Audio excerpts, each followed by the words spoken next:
In this lesson, I will update the Lesson 2 graph to write data to a relational database.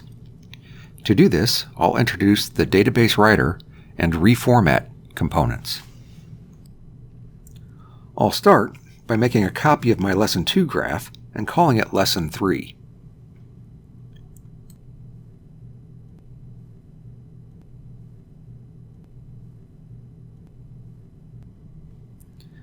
This lesson has one prerequisite. I need to have access to a relational database with a target table already defined. In my case, I will use Microsoft SQL Server. There is a database already created called CloverDX Online Training with a table defined and called Transactions, and I know the credentials for a user who has permissions to write to this database.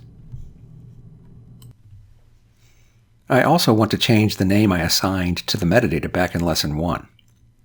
Instead of Transactions CSV, I'll call the metadata Transactions In.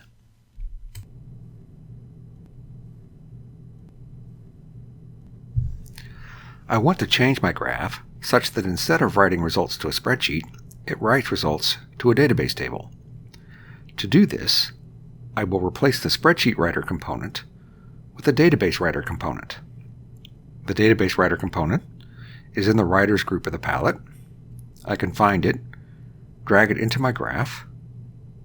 I'll reconnect the second edge to the database writer and remove the spreadsheet writer. I need to provide the database writer component with connection information for the target database. I can double-click on database writer to bring up its property editor. The DB connection is the first property. I need to create a new connection. I'll call the connection Training Warehouse. I know my username and password. Here is a list of database drivers that are pre-built into Clover. I can easily add other database drivers using these controls. I need the MS SQL driver. Selecting this will pre-populate the URL field with a connection string that I can easily edit. I need to change the host name to the machine where my database server resides. I can use localhost. And I need to specify the name of the database to connect to, CloverDX Online Training.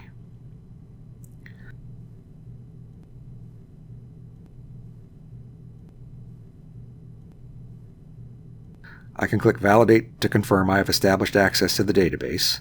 Then, I can click Finish.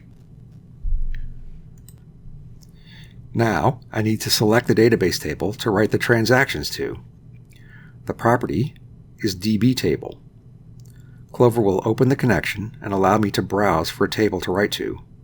My table is Transactions.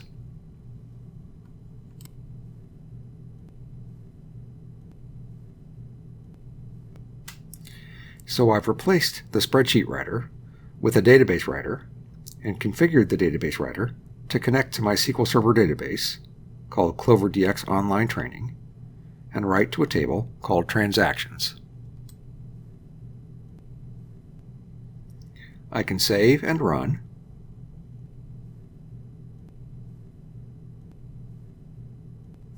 And there is an error.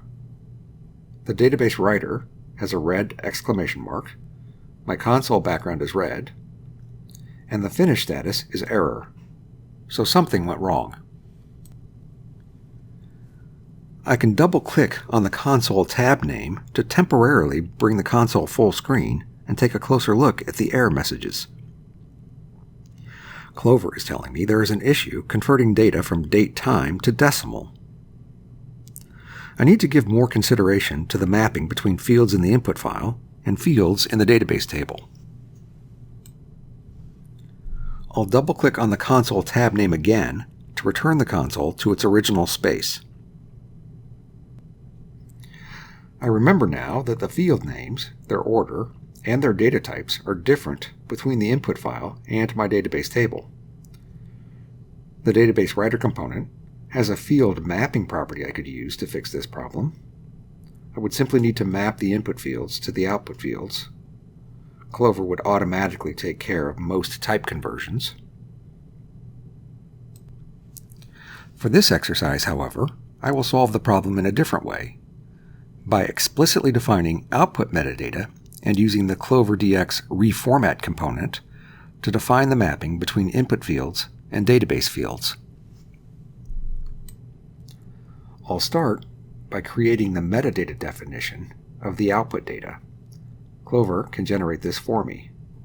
The database writer component is already configured to connect to my table, so I can ask it for the metadata. I'll right-click on the component, New Metadata, Extract Metadata. I can choose the Transactions table and create a new metadata definition that matches this table.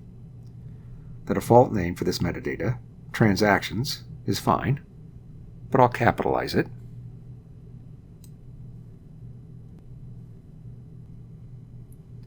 Now, as shown in the outline, this graph has two metadata definitions, one that describes the input data and one that describes the output database table. I can use a Clover component called reformat to transform data from the input format into the output format. I can find reformat in the Transformers section of the palette. A pop-up label confirms this component introduces the behavior I want. I'll drop a reformat component onto the graph layout. I want to do this mapping after I filter, no sense in processing records I'm just going to remove anyway. I'll move the database writer component to make some room. Then I'll drag the reformat component over the edge. Note how the edge changes style when I'm on target. Clover inserts the reformat into the graph on this edge. Reformat's job will be to change the data from the input format to the output format. Data coming into reformat will be represented by my input metadata. Data exiting this component, though, needs to have a new format, the one defined by my transactions metadata. I will change the metadata definition attached to this edge to transactions. So coming into reformat is transactions in, and leaving reformat is transactions.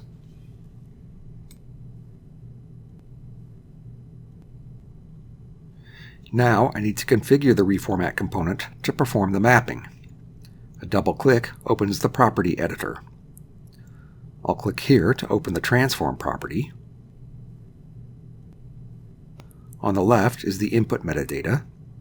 On the right is the output metadata. I can define mapping in the center. I can see that the name and order of the fields is different. I can also see I need to do a type conversion. Account number is of type string in the input and of type long in the output.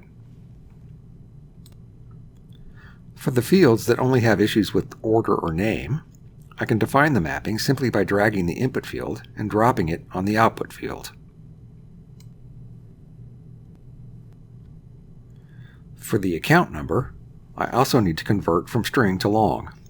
There are conversion functions listed in the center that I can use for this.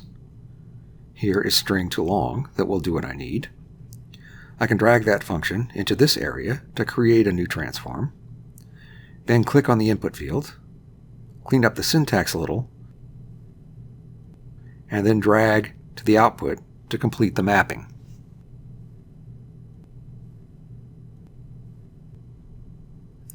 I'll also rename the component Convert to DB Format. I can save and run.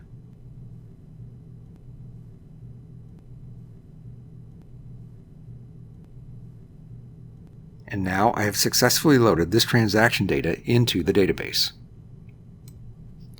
So, to recap Lesson 3, I made a copy of the graph we created in Lesson 2, replaced the spreadsheet writer with a database writer, extracted some metadata from the database, mapped the input data format to the output data format, and wrote data to the database.